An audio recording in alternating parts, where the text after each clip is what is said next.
The Madlanga Commission has questioned why every role player in the 2021 Port Shepstone theft of 200 million rands worth of cocaine were subjected to lie detector tests, except for the man at the top of the chain of command, KZN Hawks Head, Major General Leseja Sonona.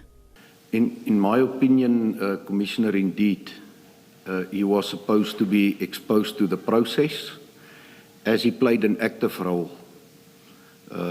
in the Port Shepstone matter. The Commission has already heard evidence that Sonona authorized the transfer of the drugs from Ispingo SAPS to the Port Shepstone facility, which had been flagged 18 months prior for break-ins. In my opinion, the cocaine seized in 2021 should never have been stored in Port Shepstone.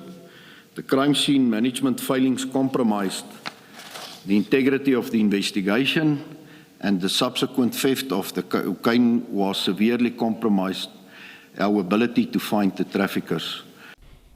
The allegations Sonona faces of having alleged close proximity to alleged cartel members raises questions on the true intentions of the transfer for sampling, which has no record in the SAP 13 register. That it's my strong view that there was never an intention to submit it to FSL.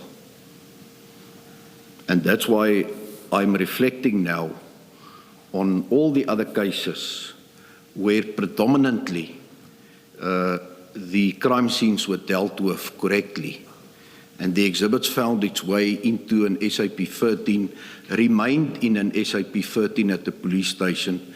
It was never stolen or tampered with and then submitted to the FSL.